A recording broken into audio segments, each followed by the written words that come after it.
Mr. Sergeant of Arms, invite the members into the chamber and close the doors. I hereby declare the House of Representatives of the 113th General Assembly of the State of Tennessee now in session. Will the members please stand? Will the visitors in the gallery please stand and remain standing through the Pledge of Allegiance? Representative Todd will introduce the chaplain of the day. Representative Todd. Thank you, Mr. Speaker. I'd like to introduce to the chamber our pastor of the day, Pastor Clarence Curry. He's the pastor of New Day Ministries in Jackson, Tennessee, and he's married to his lovely wife, Miss Jackie. Pastor Curry. Time to pray. Heavenly Father, we thank you on today, God. We thank you for your grace. We thank you for your mercy, God. We just thank you for being so kind to us. We come today to bless the House of Representatives on today, God, that you would continue to lead and guide them, God, that you would bless them and their families also on today, God, that you would give them traveling grace as they travel to and from their jobs.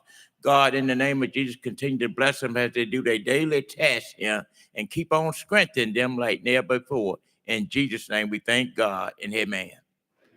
Representative Todd will lead us in the Pledge of Allegiance. Attention, salute, pledge. I pledge allegiance to the flag of the United States of America and to the republic for which it stands, one nation under God, indivisible, with liberty and justice for all.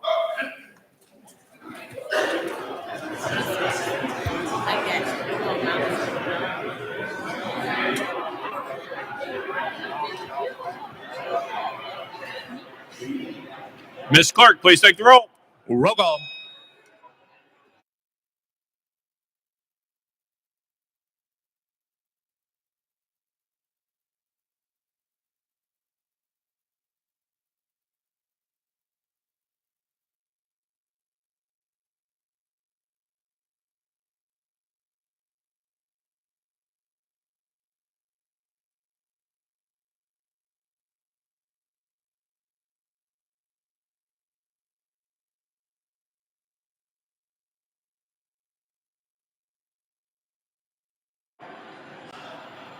Mr. Clerk, please take the roll. Mr. Speaker, 95 members present.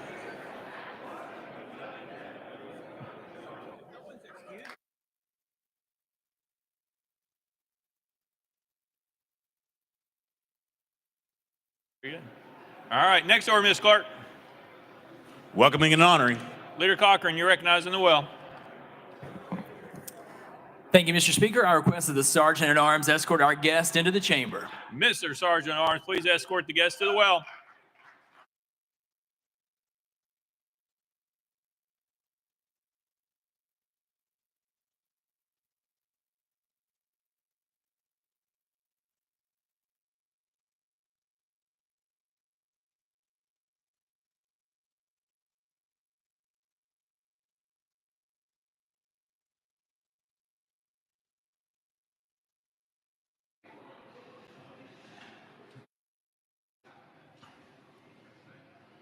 Leader Cochran, you're recognized. Thank you, Mr. Speaker. I request that the clerk read the resolution. Mr. Clerk, please read the resolution. House Joint Resolution 354 by Representative Cochran, a resolution to congratulate the Inglewood Elementary School girls basketball team upon winning the TMS AA Class A state championship. Whereas it is fitting that this General Assembly should salute those student athletes who, through their extraordinary efforts, have distinguished themselves as true champions of whom we can all be proud. And whereas one such exemplary group of young athletes is the Inglewood Elementary School girls basketball team, whose members have proven themselves to be the fiercest of competitors by winning the Tennessee Middle School Athletic Association Class A state championship. And whereas during this standout season, the Inglewood Lady Rams averaged 49.8 points per game, while holding opponents to an average of 18.8 points per game. Of their 123 quarters played, 23 saw opponents held to 0 points, and 113 saw opponents held to 10 points or less. And whereas the season highlight for the team was going 4-0 at the prestigious Eagleton Christmas Classic tournament with a notable win against 3A runner-up in the state, Alcoa Middle School. And whereas during the Lady Rams run to the state championship, they outscored their sectional opponents by 20 points. Their record for the last 4 years since entering TMS AA is 105-5. And whereas the perseverance, determination, work ethic, and talent of this group of young women not only made possible a championship season, but also surely bode well for their future success. And whereas the members of this General Assembly find it appropriate to pause in their deliberations to acknowledge and applaud the members of the Inglewood Elementary School girls basketball team for their outstanding performance this season. Now, therefore, be it resolved by the House of Representatives, the 113th General Assembly of the State of Tennessee, the Senate concurring, that we hereby honor and commend the members, managers, and coaches of the Inglewood Elementary School girls basketball team upon winning the TMS AA Class A state championship, and extend to them our best wishes for every continuing success in all their future endeavors.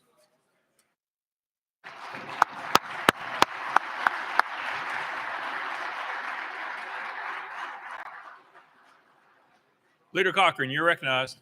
Thank you, Mr. Speaker. Members, thank you very much for taking a few minutes this morning and helping me recognize and welcome the 2022-23 Inglewood Lady Rams. I wanted to highlight just a couple small facts there from that resolution. One, 30-0 this season as the state champions, but the Inglewood Lady Rams have been a member of the TMS AA for only 4 years. They've had 3 state title appearances, two state championships. Their record is 105-5 in the last 4 years.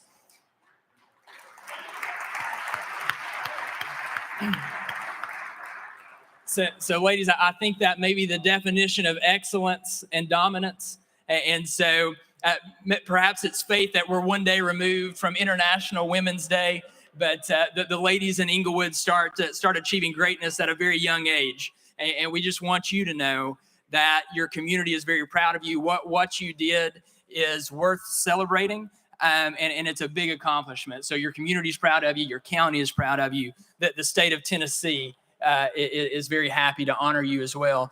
Mr. Speaker, if it's all right, Senator Lowe would like to say a couple words as well. Senator, you're recognized.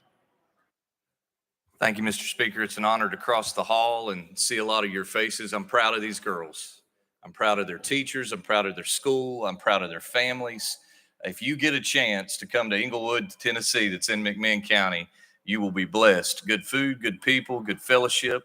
Come visit us. Come watch them play. They're going to continue to excel, I'm sure. Thank you.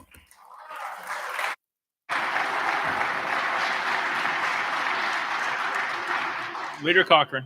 Thank you, Mr. Speaker. And just one final thing. After the girls leave us today, they're going to go over to Murfreesboro to watch the hometown high school girls team play in the state tournament there. So maybe we'll have another championship team back here in a few weeks. But this is going to be a very memorable day for you, one that I think that you'll take with you the rest of your life. And we're honored to be a part of this memory. And again, congratulate you on your success. Mr. Speaker, if you'll join us in the well for a picture, please.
Welcome and honoring Chairman Kiesling. Thank you, Mr. Speaker. I've got, just bear with me just for a few short minutes, members. First of all, I want to begin with welcoming Avery Walker. She's paging for us today, so we want to welcome her. Avery is a sophomore from Green Hill High School just up the road at Mount Juliet. Now, in the back, and I'm going to ask both of them to stand, her grandparents, Daniel and Carolyn Walker, two of mine and Janet's best friends in the world. Now, they're from Birdstown, so they're here with her today. Also in the back, and I'm going to ask him to stand, he is no stranger to this house. This is Mr. Max Jones, my grandson, and I want to welcome him. Would you please appreciate Max? Everybody knows Max. Now, on behalf of the following representatives, Mr. Speaker, Bricken, Rudd, Mitchell, Garrett, Slater, Sapicki, Clemens, Dixie, Love, Lynn, Burkhart, Baum, Marsh, and Stevens and Sparks. Members up above are 24 to your right, members, 24 students from Tennessee Achieves today. And they're here to be a part of this the session today in the House. They're also going to have a tour of the State Museum and Archives today. So thank you, students, for being here. We appreciate you. You are our future leaders. And we want to thank, of course, both Graham Thomas and Ben Sterling. And finally, Mr. Speaker, on behalf, and I'm looking to Representative Darby, on behalf of my Representative Darby and myself, down the road at Murphy Center today, Representative Darby's, his Rescue kids from Weakley County High, it's going to be a double Class A 2A battle with Alvin C. York High School. So we'll wait and see. Of course, I think Representative and I both want to congratulate them both for just getting where they are. And I know my time is out. Thank you, Mr. Speaker. And thank you, members. Thank you. Representative Carringer. Thank you, Mr. Speaker. I would like to recognize two people up in the balcony up here. If y'all would please stand. Jenna Triplett, who is a senior at Berean Christian School in Knoxville, Tennessee, and will be attending UTK this fall, and her mother, Brooke Triplett. And just wanted to say thank you for supporting your husband and your father, Steve Triplett, who serves on Knox County School Board. She's been shadowing me here all week, and I just want to give her a warm welcome and thank you for being involved and for caring about what happens in our state. So thank you all. Representative Shaw. Thank you, Mr. Speaker, and I might be a little late, but on behalf of Chairman Todd, who brought our chaplain up today, Brother Kirby, my nephew was here. He may have left Opie Beard, who was the chauffeur today, and I wanted to recognize him, but I think maybe he left the chamber, but I would just appreciate us giving him a hand for being here today. He's up in the balcony,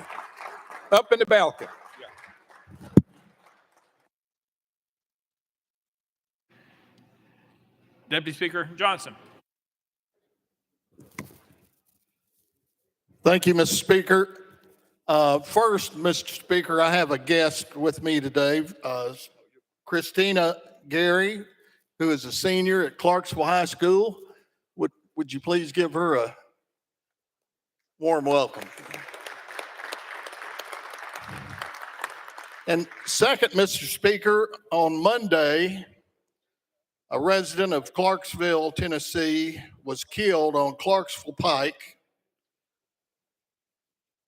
by a street racer who was estimated going 100 miles an hour before he struck Jake Barnhart. Jake Barnhart was a veteran. He was a Special Forces combat medic, and he leaves behind his partner and 4 children. Can we please give him a moment of silence?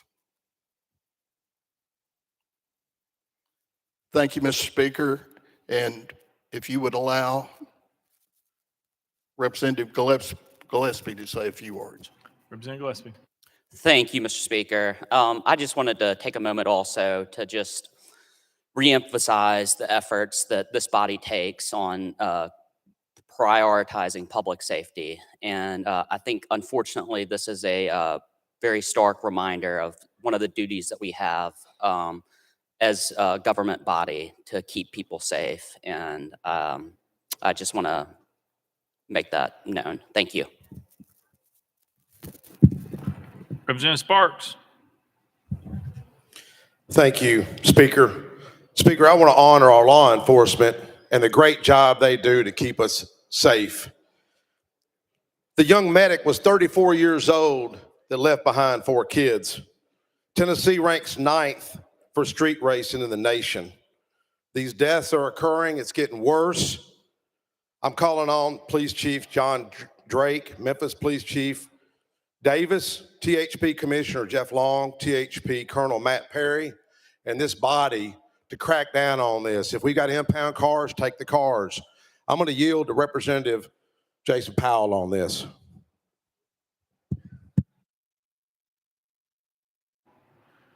Representative Doggett. Oh, I'm sorry, Representative Powell. Thank you, Mr. Speaker. Thank you, Representative Sparks. So I just want to reiterate, I actually had a good, close family friend that witnessed this tragedy and saw the entire incident. And this is a real serious issue, and it's a bipartisan issue. We need to really focus on what we can do to make sure that we fix this issue when it comes to street racing. It's gotten out of control. It affects every single one of our districts. It affects the places that we call home. And we need to make sure that we put a stop to people weaponizing their vehicles. So I call on all my colleagues to take up this issue in a bipartisan fashion and deal with street racing in the state of Tennessee. Thank you, Mr. Speaker.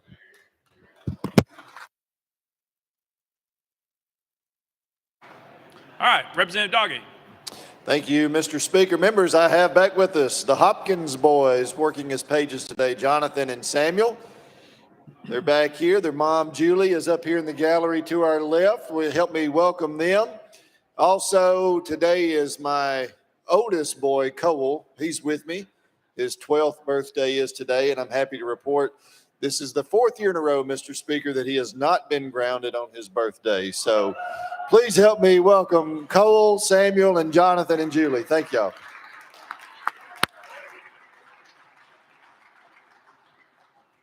Representative Warner. Thank you, Mr. Speaker, and I think they've stepped out for a tour, but Leadership Marshal was here. Could y'all please give them a warm welcome, please? Representative Russell. Thank you, Mr. Speaker. Last February, in Loudoun County Sheriff's Office, Sergeant Chris Jenkins was killed in the line of duty. Today, members of his family are here, and as I call their name, if they would please stand up in the gallery. Chris's mother, Faye Everett's here. Chris's sister, Melissa Smith, is here. And Chris's daughter, 17-year-old Chloe Jenkins, is here. And let's give them a Tennessee State Capitol welcome.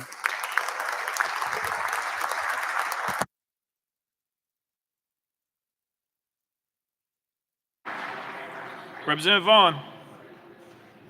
Thank you, Mr. Speaker. This is a personal note. On Saturday, my wife will have been married to me for 34 years. This is such a high esteemed honor, me taking this time during welcoming and honoring, that I'm hoping I don't have to buy an anniversary present. That this is, honey, this is your anniversary present. Congratulations. Here's the 34 more.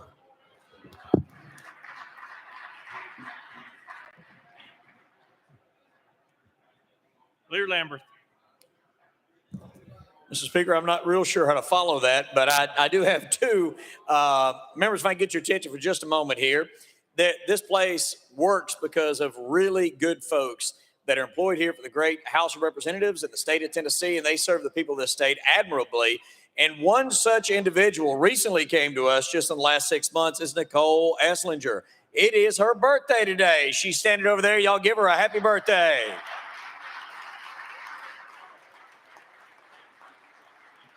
Mr. Speaker, I also have guests in the gallery I would like to want to make feel welcome. Sherry Ferguson let me know that Chelsea Fuquay, Gracie Fuquay, and Gabby Fuquay, at the old age of 8 years old, Gabby, is here. If you guys are here, please throw your hands up and let us make you feel welcome. Thank you very much.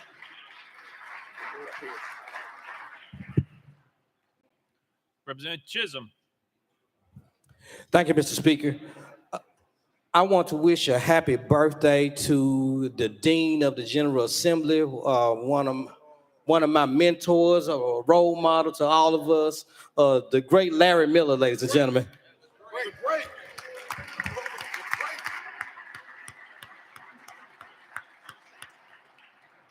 Representative Todd.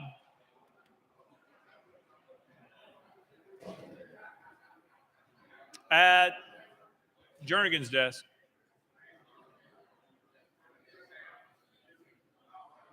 Thank you, Mr. Speaker. Members, I wanted to introduce and welcome a former member of this chamber, the esteemed Jimmy Eldridge, former state representative, my representative before I took this office, and current State Election Commission commissioner. If y'all give him a warm welcome, please.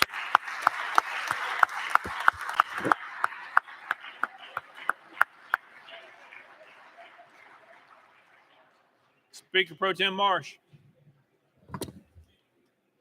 Thank you, Mr. Speaker. I would like to welcome two young men from my district, Marcus Sosa Cruz and Peyton Hastings with Tennessee Achieves. I also like to welcome Lincoln Leadership Group that's up in the balcony. Thank you very much.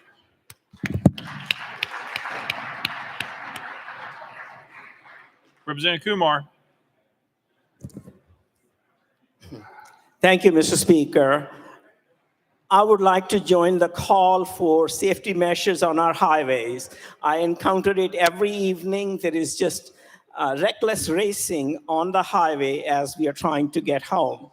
And I joined these members, friends of mine, for a call to the Department of Safety to take immediate action. On a better note, I would like to wish happy birthday to Chester Jr. We call him CJ. He is 6 years old and is a loving feline member of our family.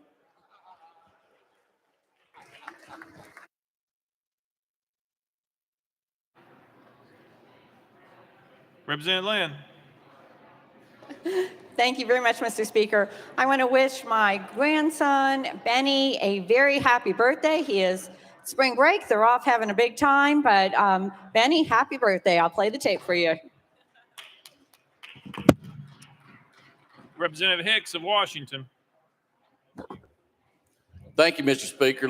I'll give a shout out to the Home Builders Association for our goodie boxes today. We thank you all a bunch. Y'all stand up. Give them a big shout out. Thanks so much. Representative McKenzie. Thank you, Mr. Speaker. I'd like to wish the representative who was the youngest member in the 112th General Assembly and my seatmate a very, very happy birthday. His birthday is tomorrow. Representative Tory Harris. Let's give him a hand. Representative Capley. Thank you, Mr. Speaker. Today, Representative Sapicki and I would like to welcome Murray County Junior Leadership Group. We have 6 Murray County high schools represented today, and they are led under the direction of Director Carol Williams. If y'all would please stand and y'all give them a warm welcome, please.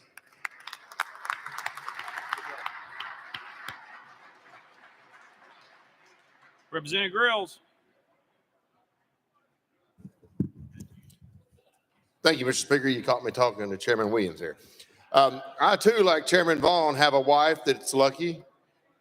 He has 34 years. This coming Saturday, my wife and I will be celebrating 17 years. And I too hope that this is good enough for her. But if I come in with a black eye Monday, you all will know that it was not. But I love being married, and I'm tickled to death to go home on Thursdays just so I get to spend time with her and the girls. I hope that was sweet.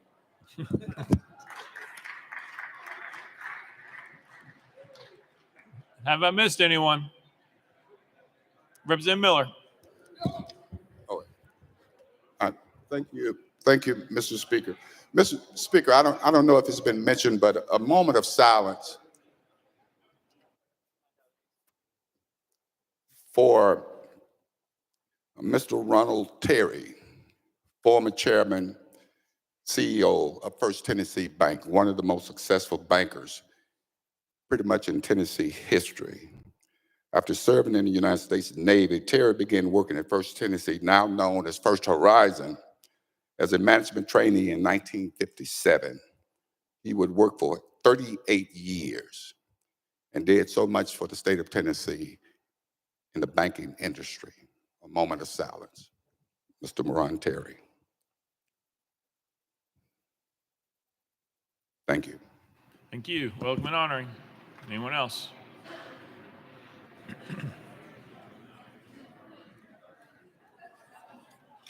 Next order, Mr. Clerk. Introduction of resolutions. Lear Lambert, you're recognized. Thank you, Mr. Speaker. That all resolutions properly filed be introduced pursuant to Rule number 17 and placed on the consent calendar, referred to the appropriate standing committee. Without objection, so ordered. Next order, Mr. Clerk. Senate joint resolutions congratulatory and memorializing. Lear Lambert, you're recognized. Thank you, Mr. Speaker. I move that all Senate joint resolutions congratulatory and memorializing in line of the desk be placed on the consent calendar pursuant to Rule number 17. Without objection, so ordered. Next order, Mr. Clerk. Resolutions lying over. Lear Lambert, you're recognized. Thank you, Mr. Speaker. That all resolutions line over be referred to the appropriate standing committee. Without objection, so ordered. Next order, Mr. Clerk. Introduction of bills. Lear Lambert, you're recognized. Thank you, Mr. Speaker. That House Bills 1,553 and 1,555 through 1,557 be introduced and passed on first consideration. Without objection, so ordered. Next order, Mr. Clerk. Senate bills on first consideration. Lear Lambert, you're recognized. Thank you, Mr. Speaker. I move that Senate Bills 39, 64, 65, 97, 146, 197, 218, 238, 249, 252, 329, 442, 443, 454, 549, 610, 637, 649, 672, 679, 731, 776, 854, 868, 925, 1,132, and 1,225 transmitted by the Senate be held on the desk pending their third consideration of their companion House bills. Without objection, so ordered. Next order, Mr. Clerk. Senate bills on second consideration, House bills on second consideration, petitions and memorials, reports of standing committees, reports of select committees, calendars. Mr. Speaker, the House has a consent calendar. Chairman Zachary, you're recognized. Thank you, Mr. Speaker. I move passage of the consent calendar on third and final consideration, keeping with Rule 50.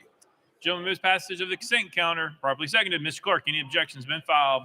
Mr. Speaker, items 2 through 11, that's items 2 through 11, House Joint Resolution 360, 361, 362, 363, 364, 365, 366, 367, 368, and 369 have all been objected to by Representative Capley. Anyone seeking recognition on the consent calendar? Representative Davis. Thank you, Mr. Speaker. In consultation with both leaders, I move that Knox County delegation be added as co-prime sponsors on SJR 238, 274, 275, and 276. Without objection, exclusion is duly noted. Anyone else seeking recognition on the consent calendar? All right, we're voting on the consent calendar. All members in favor vote aye when the bell rings. All those opposed vote no. Has every member voted? Does any member wish to change their vote?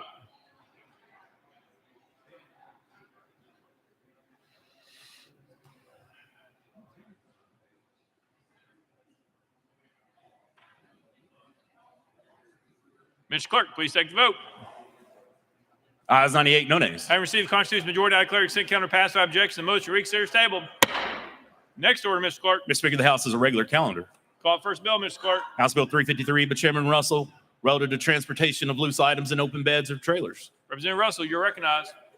Thank you, Mr. Speaker. I move passage of House Bill 353 on third and final consideration. Representative Russell moves passage. Properly seconded. Mr. Clerk, call the first amendment. House Transportation Committee Amendment Number 1. Chairman Howe, you're recognized. Thank you, Mr. Speaker. Please roll to the heel of the amendments. Without objection, roll to the hill. Next amendment, Mr. Clerk. Amendment 2 by Chairman Russell, Mr. Speaker, was timely filed. Representative Russell, you're recognized. Thank you, Mr. Speaker. I move adoption of amendment number 2. Representative Russell moves adoption of amendment number 2. Properly seconded. Any discussion on the amendment?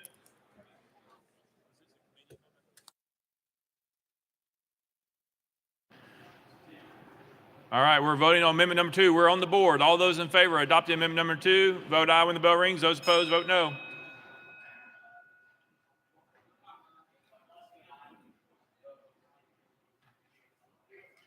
Jernigan, aye.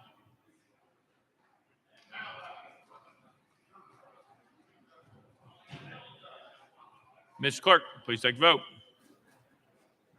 Ayes 96, no nays. Amendment number 2 is adopted. Next amendment, Mr. Clerk. Mr. Speaker, that takes us back to House Transportation Committee Amendment number 1. Chairman Howe, you're recognized. Thank you, Mr. Speaker. Move to withdraw. Without objection, withdrawn. Next amendment, Mr. Clerk. Mr. Speaker, no further amendments. Representative Russell, you're recognized. Thank you, Mr. Speaker. House Bill 353 is known as the Sergeant Chris Jenkins Law. Makes it an offense if a ladder falls out of a vehicle and causes a crash. For property damage crashes, it will be a Class C misdemeanor, and for crashes that result in injury or death, it will be a Class A misdemeanor. The Sergeant Chris Jenkins Law is a result of Loudoun County Sergeant Chris Jenkins being struck and killed by removing a ladder from the road on I-75 in Loudoun County last year. My intent is straightforward. I don't care how a person hauls a ladder as long as it's secured so it will not fall off into the roadway. Ladders falling onto a roadway are a common problem. Had this law been in effect last year, we may still have Sergeant Jenkins with us today. Although we necessarily won't know how many people will take notice of this law and secure their ladders to prevent crashes, we will know Sergeant Chris Jenkins will continue saving lives here on earth through this law. I humbly thank the Jenkins family for joining us here today as we consider this important bill. Members, I ask you to vote and support the Sergeant Chris Jenkins Law. Thank you, Mr. Speaker. I renew my motion. Representative Russell renews his motion. Any discussion on the bill? Seeing none, any objection to the question? Seeing none. All those in favor of House Bill 353 as amended, vote aye when the bell rings. Those opposed, vote no. As every member voted, does any member wish to change their vote? Lamberth, aye. Towns, aye. Lamberth, aye. Mr. Clerk, please take the vote. Ayes 98, no nays. House Bill 353 having received a constitutional majority, I hereby declare it passed without objection. The motion reeks is tabled. Next bill, Mr. Clerk. House Joint Resolution 118 by Representative Jernigan and others, a resolution to designate October 2023 as Spina Bifida Awareness Month in Tennessee. Representative Jernigan, you're recognized. Thank you, Mr. Speaker. I move adoption of HJR 118. Representative Jernigan moves adoption. Properly seconded. Mr. Clerk, any amendments been filed? Mr. Speaker, no amendments filed. Representative Jernigan, you're recognized. Thank you, Mr. Speaker. Members, the National Spina Bifida Association is attempting to all states in the union recognize October as Spina Bifida Awareness Month. Spina bifida is a birth defect in which developing babies' spinal cord fails to develop properly in the womb.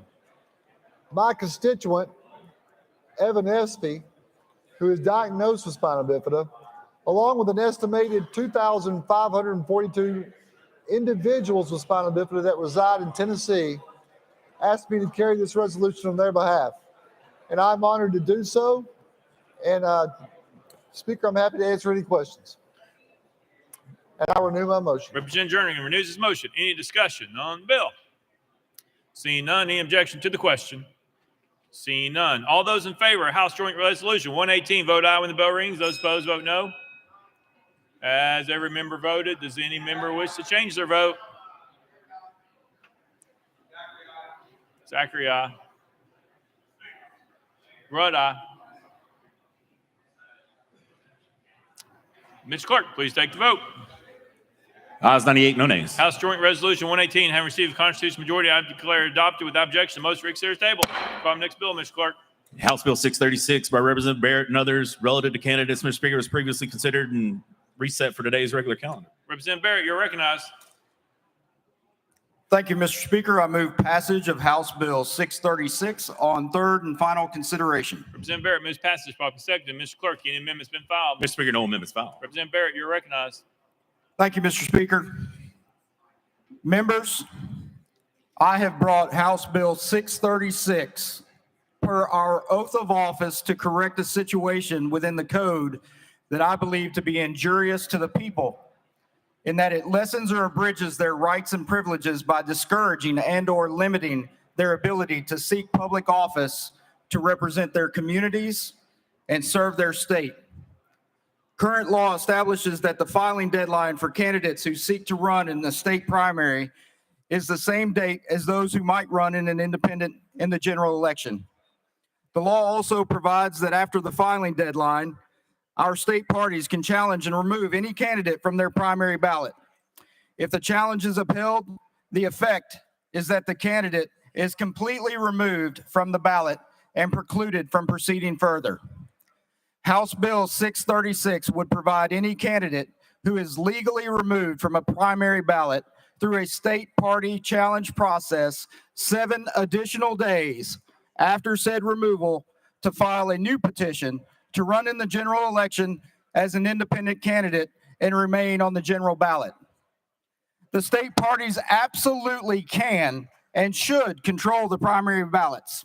Their decisions, however, should absolutely not preclude any citizen with a completed qualifying petition from seeking election to the public office of their choosing.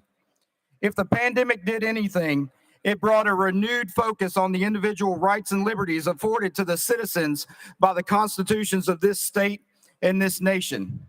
Ordinary citizens from Memphis to Bristol have experienced a new motivation to join the fight in the front lines of governance, to defend and protect our natural and inalienable rights, and preserve the future for themselves and their progeny. They are prepared to drop everything, leave their comfort zones, pull petitions they've never planned to pull, gather the required signatures, and go door to door to their friends, neighbors, and complete strangers to say this: send me. Members, this is the fighting volunteer spirit that makes this state the greatest and most patriotic state in the Union. Our laws should respect that spirit and encourage our citizens to step up and lead whenever and wherever they feel called.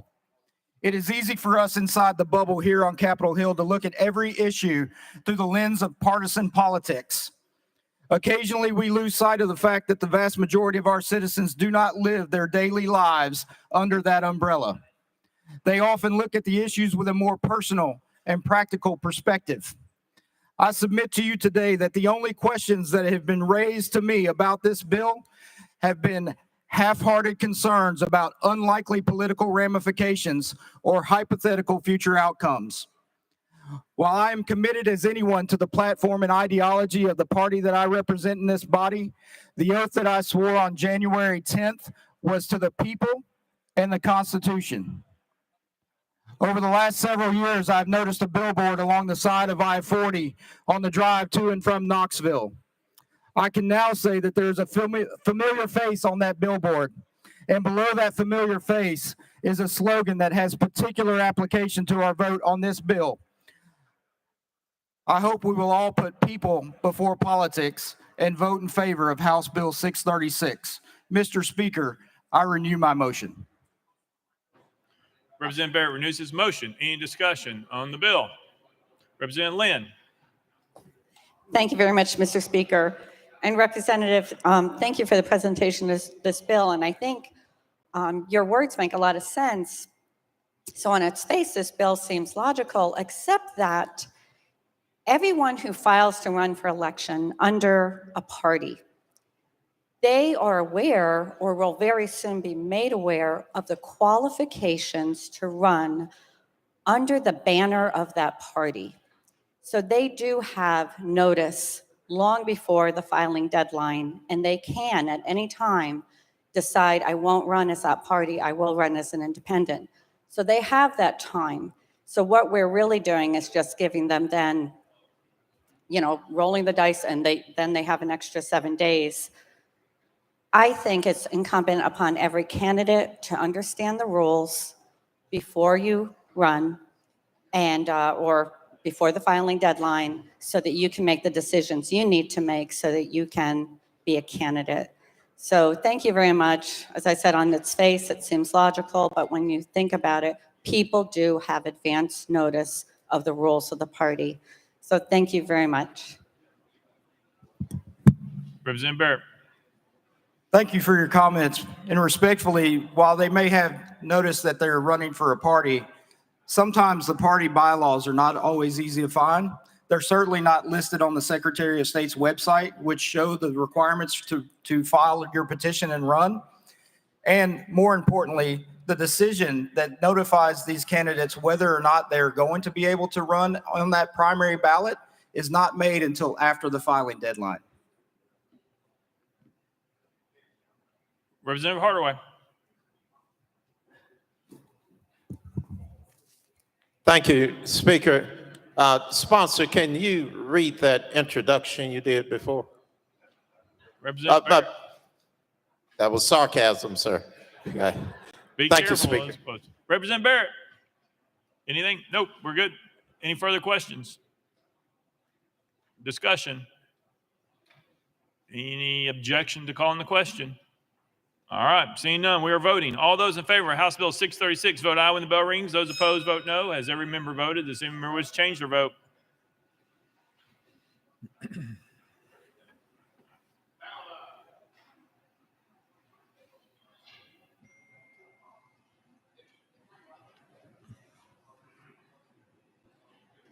Mr. Clerk, please take the vote.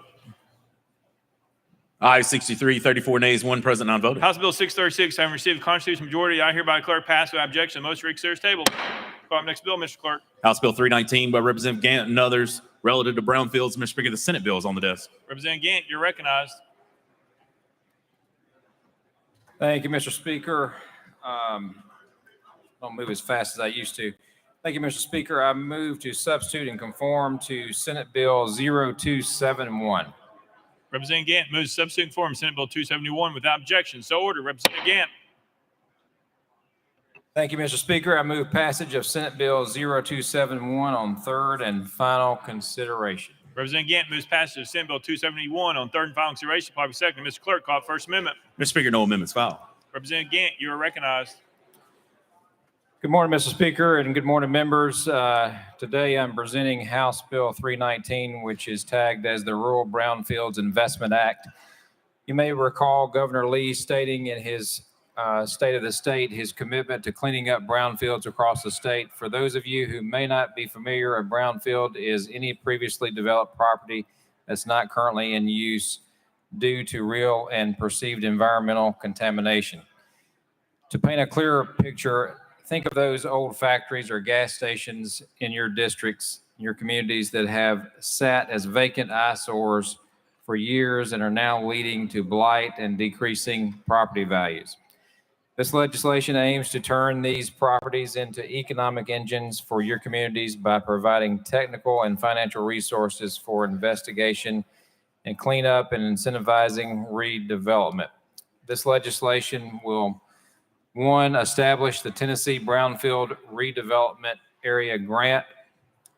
The program directs up to $5 million annually for investigation, assessment, and remediation to local governments, economic development agencies, development districts, boards, and local land banks. Two, it creates a new franchise and excise tax credit for Tier 3 and 4 enhancement counties that will allow a credit equal to up to $500,000 in these remediation costs. Third and final, it amends the Brownfield Tax Increment Financing, the TIF law, to remove geographical barriers to use and expand eligible qualified project cost to mirror those authorized under the uniformity in the TIF law, often referred to as the Industrial Development Board. And some of the questions that, since this was bumped off the consent calendar last week, we tried to identify some of the questions that may have been a concern. And all the counties in Tennessee have the same opportunity for funding through this grant program. The answer is emphatically yes. All communities in all 95 counties that meet the definition of eligible entity in the bill are eligible for and encouraged to apply for the grant program. But it's not limited to, a county, municipality, development districts, or development boards, which would be maybe your local county IDB board. No other limitations are included in the bill. These funds are to drive cleanup of sites. Each grant awarded will be capped at $500,000, and entities may apply in consecutive years. With that, Mr. Speaker, I renew my motion. Representative Gant renews his motion. Any discussion on the bill? Representative Doggett. Thank you, Mr. Speaker. Representative, I just want to say that it is great to see you back in the well. We have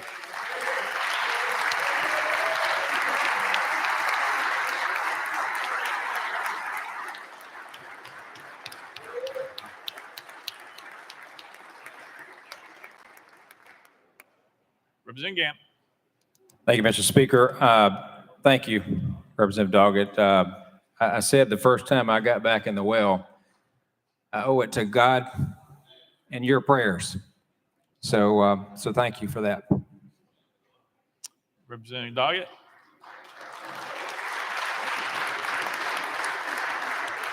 Thank you, Mr. Speaker. That's all I wanted to say. It's just great to see you back. We prayed fervently for you during this time, and it shows what the power of prayer can accomplish. So welcome back.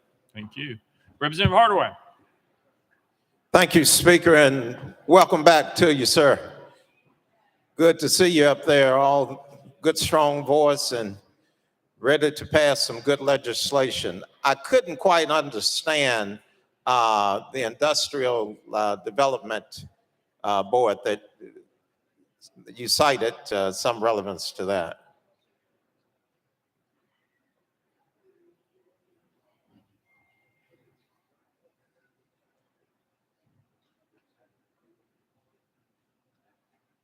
Representative Gant.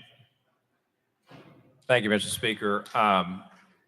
The IDB is it's limited to the county, municipality, development districts, or your development board if you have one, which is the IDB. Representative Hardaway. All right, thank you, sir, and welcome back again. Representative Pearson. Thank you, Speaker and sponsors. I have two questions. One is there's an expanded definition in this legislation related to brownfields. The Environmental Protection Agency defines brownfields as real property, the expansion, redevelopment, or reuse of which can be complicated by the presence of potential presence of a hazardous substance, pollutant, or contaminant. In this legislation, the area is actually expanded. If you go to 5, subsection 2, to not only places that are brownfields by definition, which have contamination, but also vast tracts of land that have just been vacant. The concern that I have there is that the department might prioritize, or rather deprioritize, areas in rural and urban communities that have brownfields. Is that the intent of the legislation? Leader Lamberth. No, sir. We will prioritize the worst of the worst, as you've described there first, but this bill will allow us to go beyond that into other areas that need assistance. Representative Pearson. Another concern that I have here with this legislation is something that I haven't seen in any of the legislation I've read thus far, but that is concerning, which is that a change was made, in quotes, that the bill removes various present law qualifications that limit the location of brownfield redevelopment projects to economically disadvantaged rural and urban areas. And so written into this law is saying we're not going to prioritize economically disadvantaged areas in rural and urban communities. And so why aren't we going to do that? And how do you ensure equitability with removing that provision? Leader Lamberth.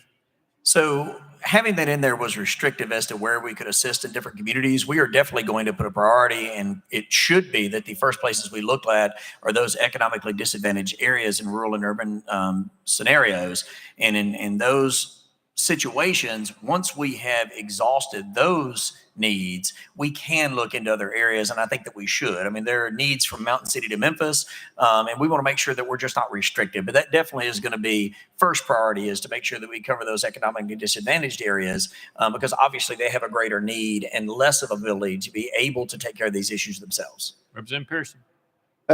As a person who's done a lot of work in environmental justice and climate justice, I believe it's really important that the state of Tennessee put money toward this effort. And I'm thankful to Eric, Claire, and Steve from the governor's office, as well as from the Tennessee Department of Environment and Conservation, and to Representative Ganshaw, leader, for all of the work that you all have done to put this legislation together, and also to make sure there's funding to support communities in what is being deprioritized in some places, but really needs to be prioritized for our community. And so I will be supporting this legislation and hope that we have more environmental justice legislation coming before this body. Thank you. Any further discussion? Seeing none, any objection to the question? Seeing none. All those in favor of Senate Bill 271, vote aye when the bell rings. Those opposed, vote no. Has every member voted? Does any member wish to change their vote?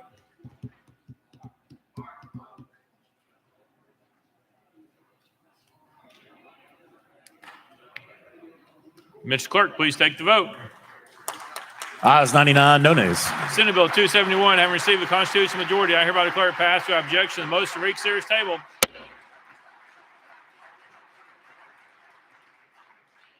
Call up next bill, Mr. Clerk. House Bill 1456 by Chairman Faison and others relative to school safety. Mr. Speaker, the Senate bill is on the desk. Chairman Faison, you're recognized. Thank you, Mr. Speaker. Move to substitute and conform to Senate Bill 315. Chairman Faison moves to substitute and conform to Senate Bill 315 without objection. So ordered. Chairman Faison. Thank you, Mr. Speaker. I move passage of Senate Bill 315 on third and final consideration. Chairman Faison moves passage of Senate Bill 315 on third and final consideration. By second, Mr. Clerk, call up First Amendment. Mr. Speaker, no amendments filed. Chairman Faison, you're recognized. I renew my motion. Chairman Faison renews his motion. Any discussion on the bill? Any objection to Representative Pearson? Thank you so much. We were having this conversation. I just had a couple of questions, particularly as a person who went to a school where you had to walk through metal detectors. There were a lot of police officers and those who, turned our school kind of into a prison. I'm always somewhat concerned with the introduction of law enforcement into our schools. What I'm concerned about here, and just wanted to get your input on, sponsor, is who would be liable in our communities if something were to happen at a private school and the families or parents sued. And I'm particularly thinking about in Parkland, where there was a mass shooting, and Scott Peterson, the school resource officer, he didn't go in, right?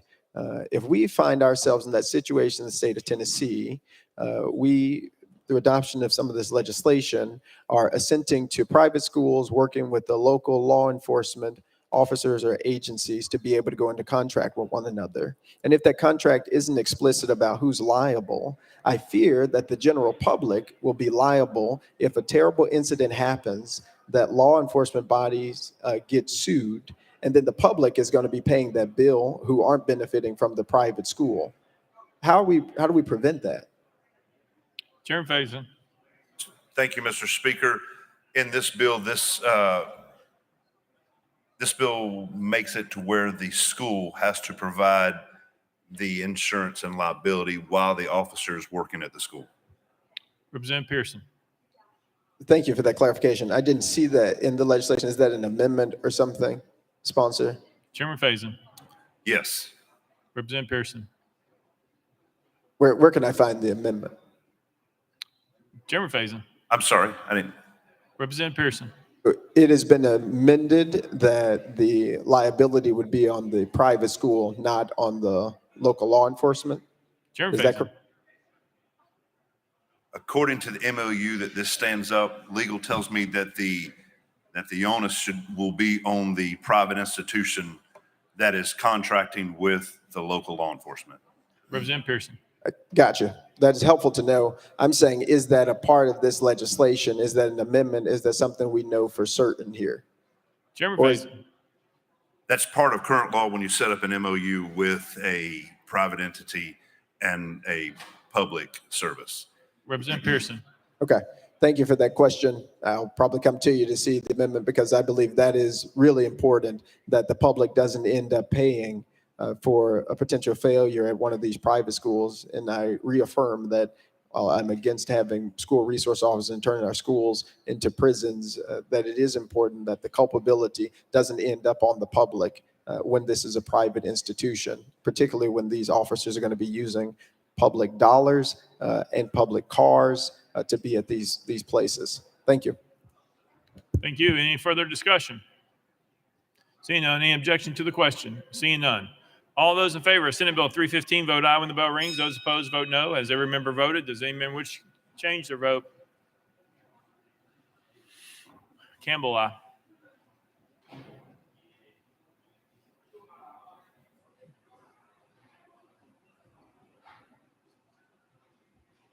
Mr. Clerk, please take the vote. Ayes 92, 7 nays. Senate Bill 315, having received a constitutional majority, I hereby declare passed. Without objection, the motion to reconsider is tabled. Call the next bill, Mr. Clerk. Senate Joint Resolution 263, but Chairman Todd, a resolution to honor and commend Safari Club International on its historic protection of hunting and its commitment to wildlife conservation. Chairman Todd, you're recognized.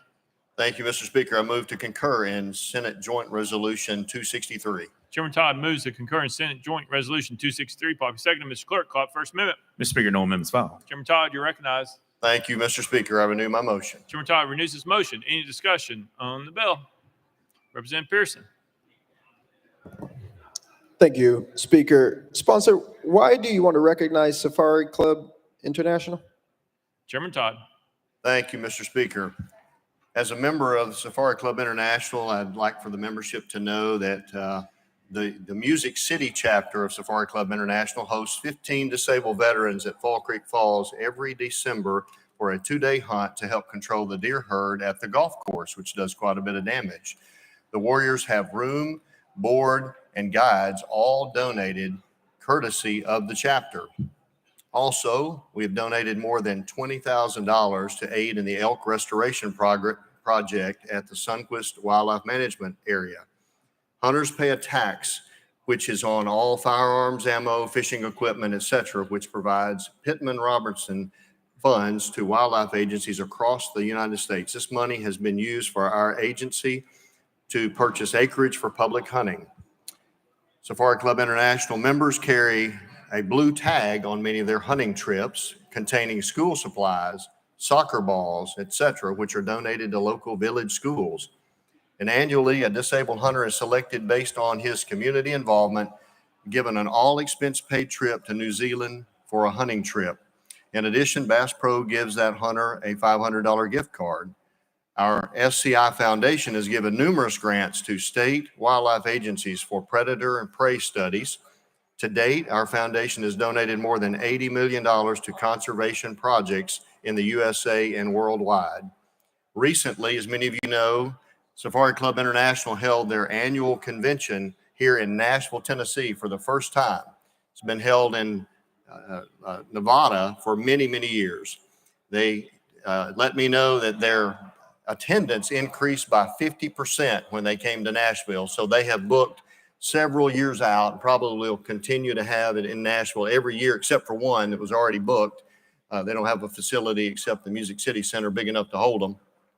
So they're going to be in Nashville from this point forward for the foreseeable future. So I think that's a tremendous help to this community, to our state, bringing folks from all over the world, literally all over the world, that are interested in game conservation, in replenishing the supply of many animals that have been near extinction in some areas, even in our own state. They have been instrumental in bringing back the white-tailed deer, wild turkey, and many game birds that were at decreased populations. So they're a tremendous organization that is truly based on conservation. They understand wildlife management. They understand how hunters can play a part in conservation and want to perpetuate that. So with that, Mr. Speaker, I would renew my motion. Representative Pearson. Yeah, thank you for that, sponsor, and I appreciate it. I'm having a little trouble putting together what you are articulating that the Safari Club International does and what a recent report shared out related to trophy hunting. And I do understand that they were here in our state capital, Safari Club International, recently, and they were offering elephant hunts, leopard hunts, lion and giraffe hunts, hippo hunts, and rhino hunts. And many of the exhibitors had critically endangered animals like the forest elephant and the black rhino being available to hunt. And so I'm not understanding where you're saying they were doing conservation, but but it seems like they were contributing to the endangering of species that we know are critically important in the areas that they're coming from. Chairman Todd. Thank you, Mr. Speaker. As most of us know, hunting is a significant part of wildlife management, wildlife conservation. And at this time, Mr. Speaker, I would love for the clerk to read this resolution for us.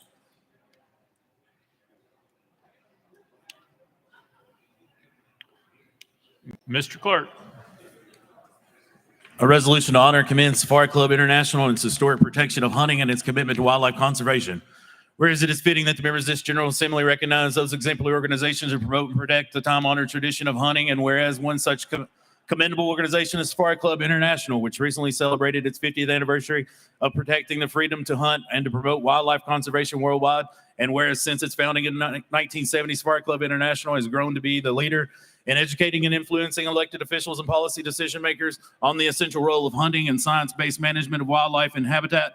And whereas SCI exists with a mission of being first for hunters, and whereas the active grassroots network of SCI, together with SCI's advocacy team, works with legislators and policymakers to develop, promote, communicate positions on important issues, laws, regulations, and initiatives that impact all hunters.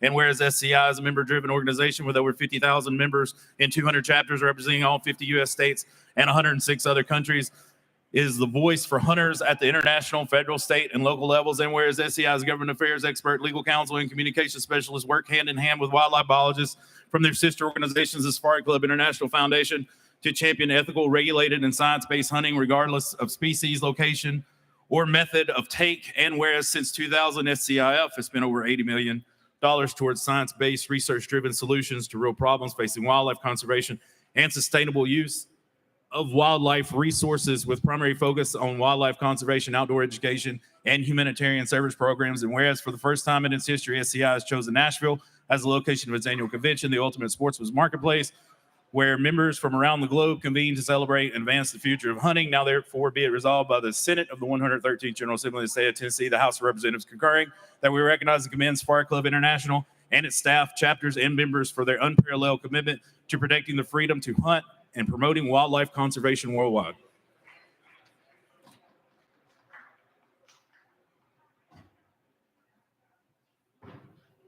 Representative Ritchie. Thank you, Mr. Speaker, and thank you, sponsor, for bringing light on a great organization.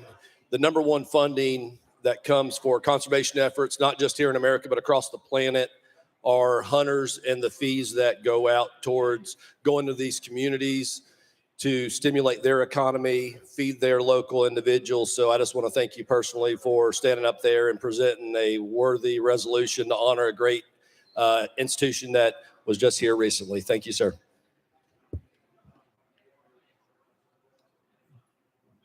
Representative Raper. Thank you, Mr. Chair. After a thorough explanation by Chairman Todd, I move to call the question. Yeah, you can't make that statement and then ask the question. Representative Farmer.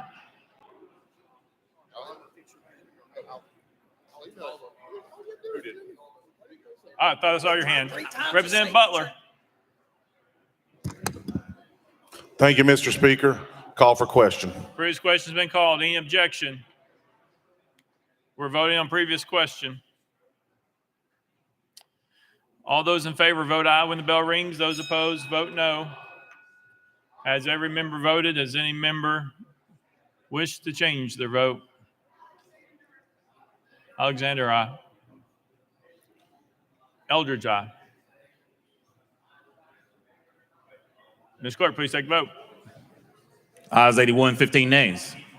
Previous question prevails. We are voting. All those in favor of Senate Joint Resolution 263 vote aye when the bell rings. Those opposed vote no. Has every member cast their vote? Does any member wish to change their vote?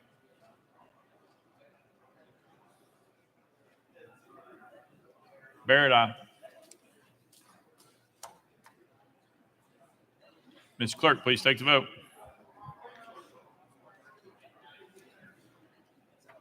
Ayes 83, 13 nays. Senate Joint Resolution 263, having received a constitutional majority, I hereby declare it concurred in without objection. Motion to reconsider is tabled. Call up next bill, Mr. Clerk. House Bill 80 by Representative Burkhart and others relative to underground injection activities. Mr. Speaker, the Senate bill is on the desk. Representative Burkhart, you're recognized. Thank you, Mr. Speaker. I move passage of House Bill 349 on third and final consideration. Representative Burkhart moves passage. Probably second. Mr. Clerk, call up First Amendment.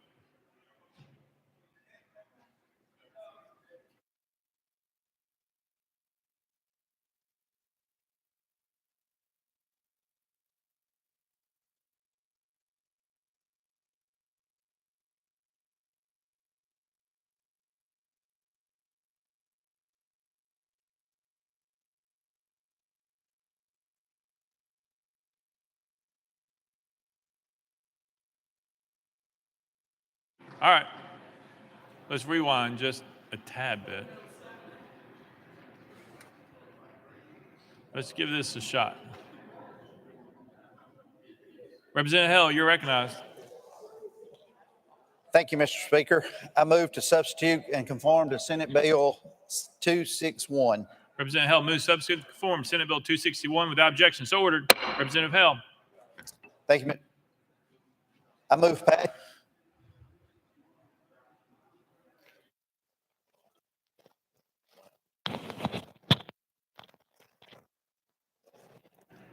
Representative Hale. Let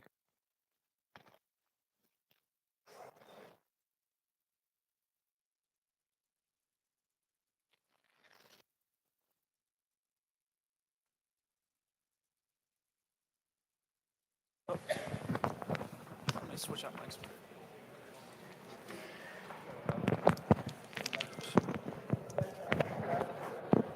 I'll just hold it. Thank you, Mr. Speaker. I move passage of Senate Bill 261 on third and final consideration.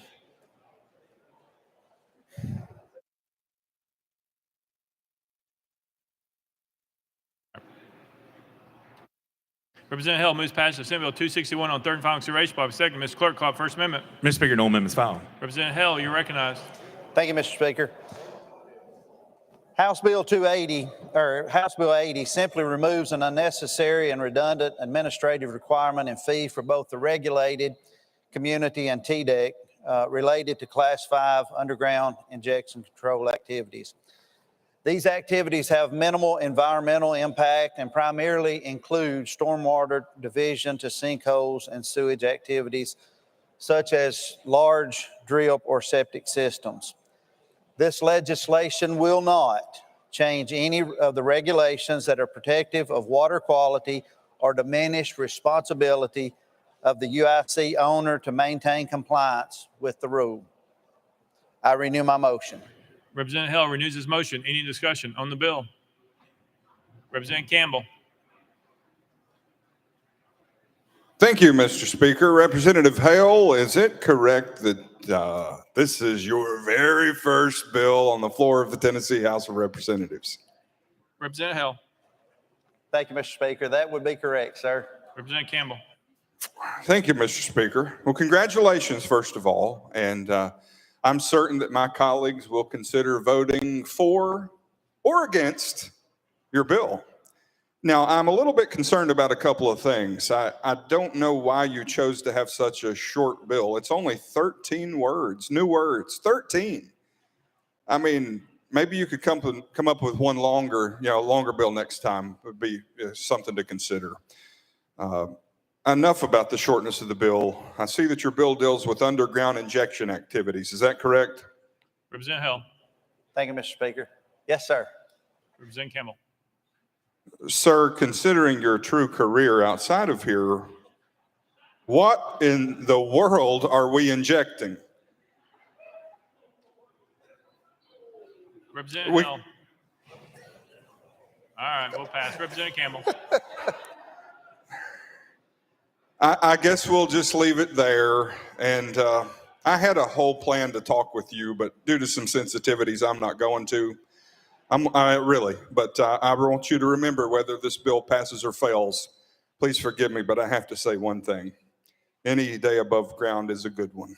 We love you, and good luck on this bill, pal. Very good. Any further discussion?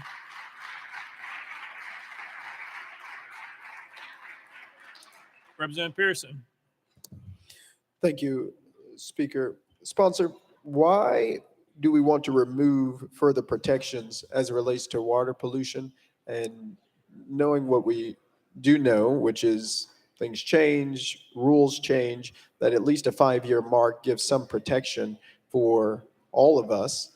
Why do we want to remove that? Representative Hill. Thank you, Mr. Speaker. First of all, this is something that is redundant and unnecessary. If there's any changes, they're already required to notify the state.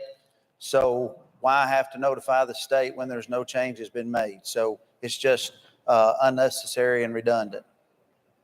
Representative Pearson. I heard you say that in your initial talk too. What are you saying is redundant, and what notification of the state currently has to happen? And is not this 5-year check, is that not the notification to the state? Representative Hill. Thank you, Mr. Speaker. I'm not sure if we could really hear you, but let me just say this. This bill is just simply getting rid of some unnecessary state administrative requirement, redundant, and in no way does it affect or change any regulations that are protective of water quality. Like I said, the property owner is required to notify the state if there's any changes. So why have to renew every 5 years if nothing has changed? So it's really unnecessary and no reason for it. Representative Pearson. Yes, thank you. So I hear you saying something is redundant, though we don't know necessarily what that redundancy is. What concerns me, and I would be happy to talk with TDEC or other folks alongside you, what concerns me is removing any protections that are in statute as it relates to water quality, water monitoring, the protection of our water supply, particularly for people in rural and urban communities in West Tennessee that rely on an aquifer, is deeply concerning. To remove restrictions, I do not think is good for us in particular, because we are learning more either through science and other ways about the ramifications of the decisions that we make above ground to what is happening inside the ground. And if we are allowing people to skip permits, not have those protections that actually go beyond even what is required federally to protect our state, which is in a unique position, particularly through this aquifer, I think that is more harmful than helpful. Representative Hill. Thank you, Mr. Speaker. Thank you for your comments. Good job. Chairman. Representative Zachary. Thank you, Mr. Speaker. I move previous question. Previous question be called. Any objection? Seeing none, we're voting. All those in favor of Senate Bill 261 vote aye when the bell rings. Those opposed vote no. Has every member voted? Does any member wish to change their vote? Richie, aye.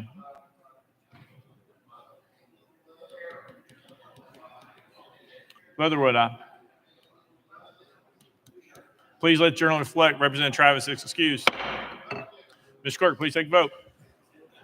Aye, 77, 21 nays. Senate Bill 261, having received a constitutional majority, I hereby declare it passed without objection. The motion reads to table.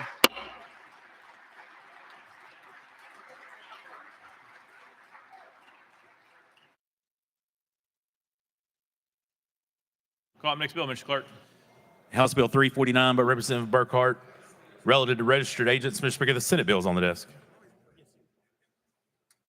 Representative Burkhart, you're recognized. Thank you, Mr. Speaker. I move to substitute and conform to Senate Bill 1174.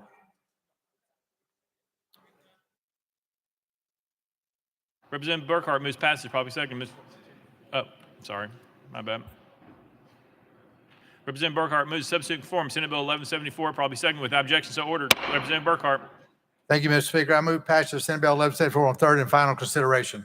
Representative Burkhart moves passage of Senate Bill 1174 on third and final consideration. Probably second. Mr. Clerk, call up First Amendment. House Commerce Committee Amendment number 1, Mr. Speaker, it's the same as Senate Amendment number 1. Chairman Vaughn, you're recognized. Thank you, Mr. Speaker. This is the same as the Senate amendment. Therefore, I must sadly move to withdraw. Without objection, withdrawn. Next amendment, Mr. Clerk. Mr. Speaker, no further amendments. Representative Burkhart, you're recognized. Thank you, Mr. Speaker. This bill is a Secretary of State's bill to work on LLCs, corporations. It hasn't been updated since 1986. This bill will update registered agents statutes for all major types of businesses and individuals for LLCs, general partnerships, and limited partnerships. And with that, Mr. Speaker, I renew my motion. Representative Burkhart renews his motion. Any discussion? Representative Hicks of Washington. Thank you, Mr. Speaker. Representative Burkhart, boy, you was in a hurry to get up there just a few minutes ago, wasn't you? I mean, you was jumping in front of everybody. Representative Burkhart. This is such an important bill. I knew I needed to get to the governor's desk. Representative Hicks. Thank you, Mr. Speaker. Well, that's what we're going to talk about because there's it sounds like there's really some big concerns. I mean, we know you're a businessman, been in business for a long time, so you should be pretty engaged and educated on this bill. So I think that's probably what we're going to try to find out. So if you could sort of walk us through the exact differences between a domestic corporation, a not-for-profit domestic corporation, a domestic LLC, and a domestic registered limited liability partnership. I know it's a multi-question deal there, but can you sort of answer that for us, please? Representative Burkhart. No.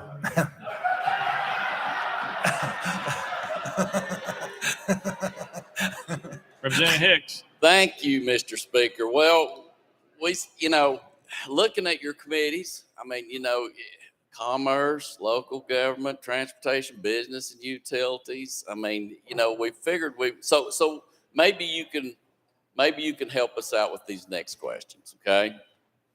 We need to know who authorizes a foreign corporation, a not-for-profit foreign corporation, a foreign LLC, or a foreign registered limited liability partnership to transaction build business in the state of Tennessee. Who authorizes that? Representative Burkhart. I would say that, thank you, Mr. Speaker. I would say the Secretary of State. Representative Hicks. Thank you, Mr. Speaker. We're wanting to sort of make sure that if this bill passes, that you can't do that. Representative Burkhart. That's probably a good idea. Representative Hicks. It also, in reading your bio, I looked, and you are past president of the Home Builders Association for the state of Tennessee. You have some fans up in the gallery, I do believe. And you are also inducted into the Home Builders Hall of Fame, and you are actually still alive when you got inducted into that. So that's a pretty big, they think a lot of you, evidently. Representative Burkhart. Thank you. I appreciate that. Thank you. I'm glad the home builders are here on today's, and I appreciate the boxes too of goodies. Representative Hicks. Representative, we're so glad you're here, man. Good luck on this bill, and just best of luck to you. Appreciate you a bunch, man. Thank you.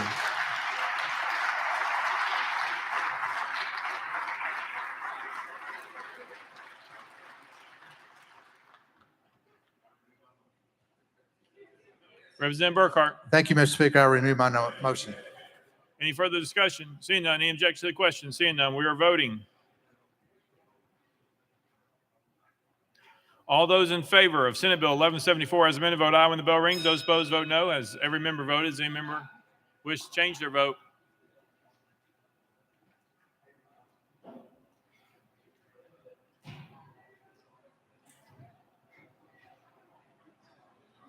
Mr. Clerk, please take vote.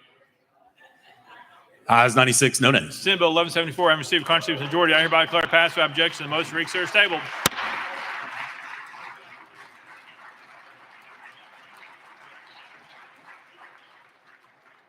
Call up next bill, Mr. Clerk. House Bill 817 by Representative Davis and others relative to local elections. Representative Davis, you're recognized. Thank you, Mr. Speaker. I move passage of House Bill 817 on third and final consideration. Representative Davis moves passage. Properly seconded. Mr. Clerk, any amendments been filed? Mr. Speaker, no amendments filed. Representative Davis, you're recognized. Thank you, Mr. Speaker. What this bill does is it does not allow members to be elected that could be nominated from a district and only elected by those district voters. We're removing some exceptions in law that allow for members to be nominated from a district and elected at large. And so we're removing those exceptions. And with that, I'll renew my motion. Representative Davis renews her motion. Any discussion on the bill? Representative McKenzie. Thank you, Mr. Speaker. This bill, as I read it, only affects one municipality, and that municipality has had this form of election since 1954. Why are you bringing this bill before us today? Representative Davis. Thank you, Mr. Speaker. And I appreciate your question. Unfortunately, this does impact other municipalities as well. And so that's why we are having it to have statewide applicability. Representative McKenzie. Thank you, Mr. Speaker. Does this have anything to do with the overwhelming victory that the previous 5 city council folks had in the last election in Knoxville? Representative Davis.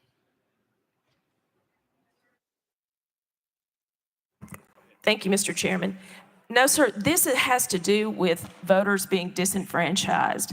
When you have voters that are only able to have their district voice in a primary election, but then be overwhelmed in that general election and have everyone else in that community elect your district representative, that, in my opinion, is voter disenfranchisement, and your district voice is diminished. Representative McKenzie. Thank you, Mr. Speaker. Can you provide me an example of when that's happened? Representative Davis.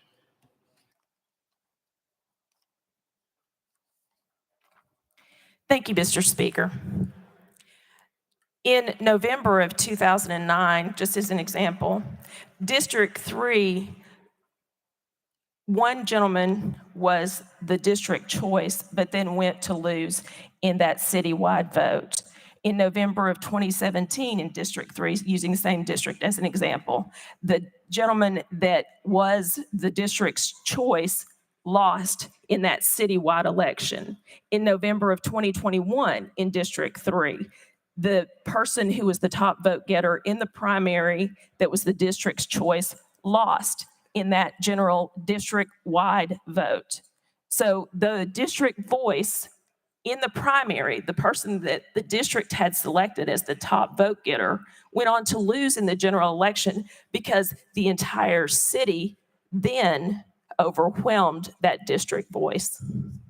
Representative McKenzie. Representative Johnson of Knox. Thank you, Mr. Speaker. So what I've been getting, because District 5 in Knoxville is within my House district that I represent, the big concern is this is going to set up a really strange situation where everybody has been voting, had the opportunity to vote every 2 years for these elections. And District 5, because of the year they're set in, is only going to vote every 2 years. But District 5 is only going to get to vote every 4 years, but District 2 will get to vote every 2 years. So the District 5 folks feel disenfranchised, but it's also going to cause a ton of confusion for folks who have been voting for 70 years every 2 years, and for those 5th District folks to not be able to vote, every time. It's going to cause a whole lot of confusion.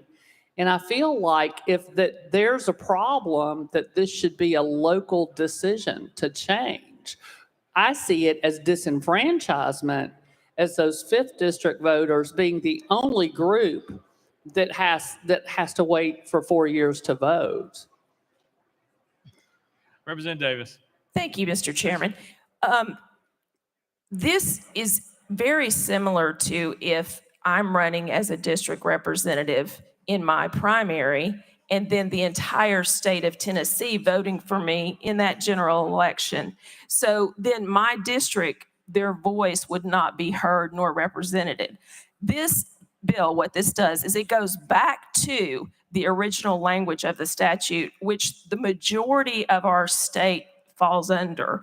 And so I don't think that our school board members would appreciate the entire community voting for their district representative, or our Knox County delegation, or any other city or municipality that are doing it where their district voice is heard. The qualifications clearly state, so I'll read the language again. It says, notwithstanding any other law or charter to the contrary, no member of the legislative body of a municipality, a popularly elected school board, or any other similarly constituted and elected board or commission of a county or municipality shall be elected to such office through an election procedure requiring candidates to be nominated from a district and elected at large.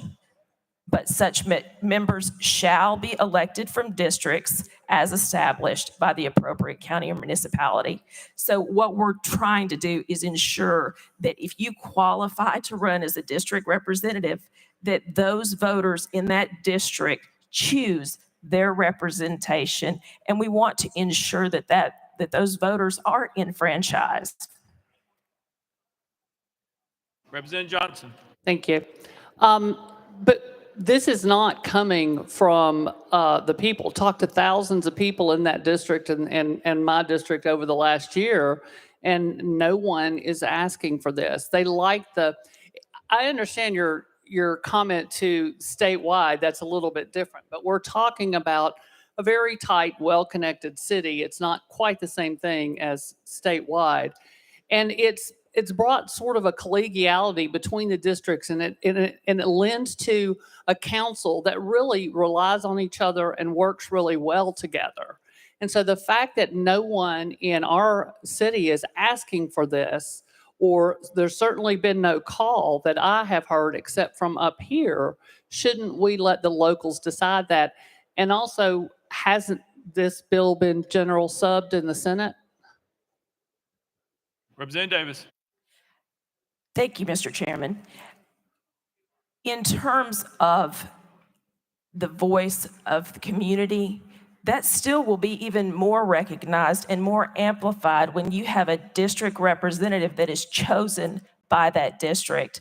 And I don't think that this interferes with the collegiality of any legislative body. I think it only enhances the ability for that district to have their voice and their concerns heard, because when you serve on those bodies, we turn to each other and look to that person as the expert or as that voice and that vocal voice for that community. And so this allows and affords for that voice to be heard and to be amplified. Thank you. All right. Any further questions? Lafferty, Representative Lafferty. Yeah, thank you, Mr. Speaker. Yeah, I've got dual purpose here, so I'm going to try and hit one quick and then move on to the next one. I am a property qualified voter in the city of Knoxville. I do get to vote in primaries in the city of Knoxville, and my voice is not represented by, obviously, my beliefs in the city of Knoxville. Anyhow, having said that, Representative Davis, welcome to the chamber. You having fun yet? You've made quite a splash in your short time here on the Hill. Within 5 weeks of session, you made headlines for wanting to prohibit early voting. It was merely a freshman flub, from my understanding. Now, I see this bill that you have here is going to amend Tennessee Code Title II and Title VI. So I must ask you to confirm that this bill would, in fact, not prohibit early voting. Is that correct? Representative Davis. Thank you, Mr. Speaker. That is correct. Representative Lafferty. Thank you, Speaker. That is good to hear. I'm a big fan. I've met a lot of constituents doing that, and it's a great time to get out and meet people. Several of my colleagues have implored me that this bill needs to be passed immediately. And I'm just curious if you could address perhaps why this is so expeditiously needed. Representative Davis. Thank you, Mr. Speaker. The important part is to allow for the voters of their district to have their voice heard and to make sure that they're enfranchised. And that's the importance. Representative Lafferty. I could not agree more. As I stated earlier, I do not feel like my voice gets heard in the city of Knoxville. I was reading this incredibly long bill that you've come up with. It occurred to me that your entire bill, out of all the pages, only deletes 2 sections out of the code. I'm not even sure that qualifies as a bill, but I digress. It also occurred to me as I was flipping through the pages that perhaps your bill puts Representative Hale's bill to shame in terms of shortness, which is just piqued my curiosity. Are you guys competing to see who can come up with the shortest bills? Representative Davis. Thank you, Mr. Speaker. Of course, we always want to be streamlined government and be very efficient. Representative Lafferty. Excellent answer. Thank you for that. So depending on who wins this, what will the prize be to the winner? Representative Davis. Pumpkin pie.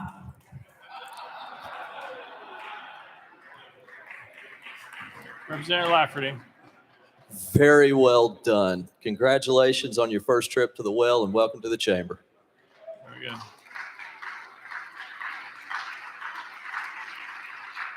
Representative Eldridge.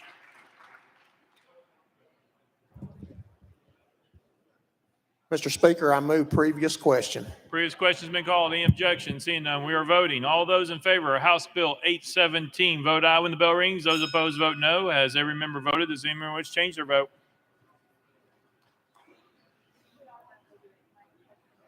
Leatherwood, aye. Ms. Clerk, please take a vote.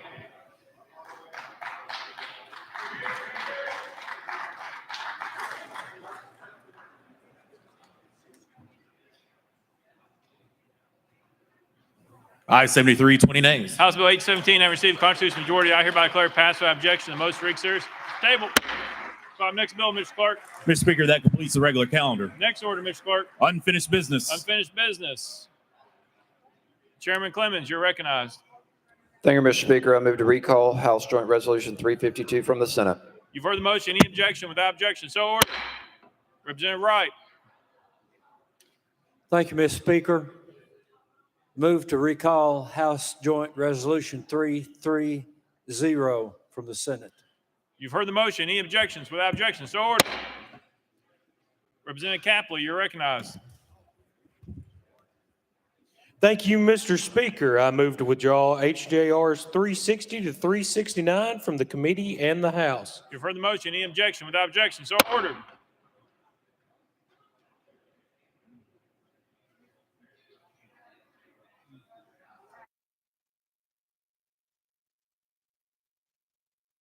Next order, Mr. Clerk. Announcements. Announcements. Representative Powers. Thank you, Mr. Speaker. The House Banking and Consumer Affairs Subcommittee will begin the hearing its final calendar on Tuesday, March 21st. The deadline to place bills on notice for this final calendar will be 3:30 p.m. on Wednesday, March the 15th. Thank you. Representative Hurt. Thank you, Mr. Speaker. Members, reminder, Corrections Subcommittee final calendar will be March 21st. And just like previously mentioned, deadline to put bills on notice will be March 15th at 3:30. Thank you, Mr. Speaker. Thank you, Representative Rudder. Rudder. Thank you, Mr. Speaker. Members, the Public Service Subcommittee will hear our final calendar on Tuesday, March 28th. The deadline to place bills on notice in the committee this year will be Wednesday, March 22nd at 3:30. Thank you. Thank you, Representative Holsey. Thank you, Mr. Speaker. I failed to say this before. My very bright and articulate intern, Lauren Stanfield, in the student at Belmont, and she's in the gallery, and I just wanted you to know that because I don't want her to get mad at me. Thank you. Thank you, Representative Hammer. Thank you, Mr. Speaker. Reminder, the Davidson County delegation will meet today on the 8th floor at 11 o'clock. Representative Rudd. Thank you, Mr. Speaker. Announcing the Elections and Campaign Finance Subcommittee's final calendar will be Wednesday, March 22nd. The deadline to put bills on notice will be Wednesday, March 15th at 3:30 p.m. Thank you. Representative Johnson, Montgomery. Thank you, Mr. Speaker. Members, tomorrow is the deadline to turn in your ethics training.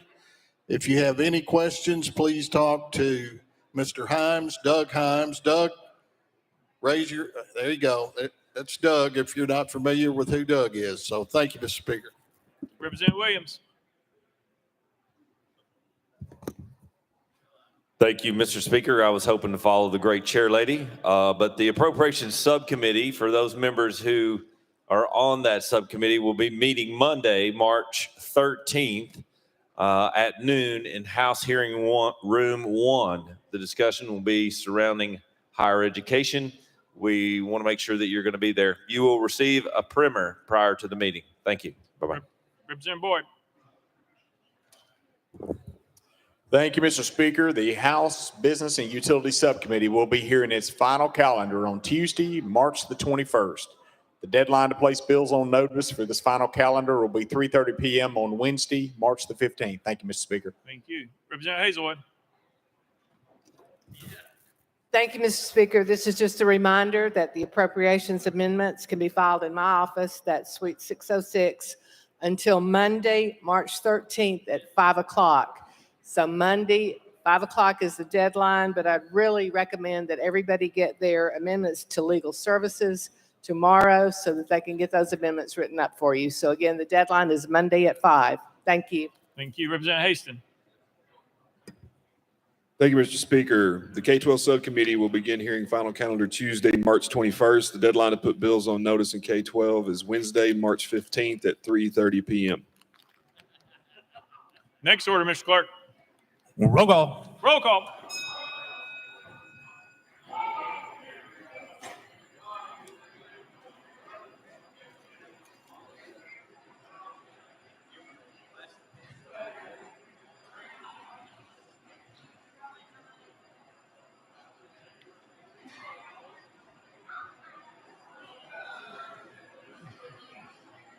Mr. Clerk, please take the roll.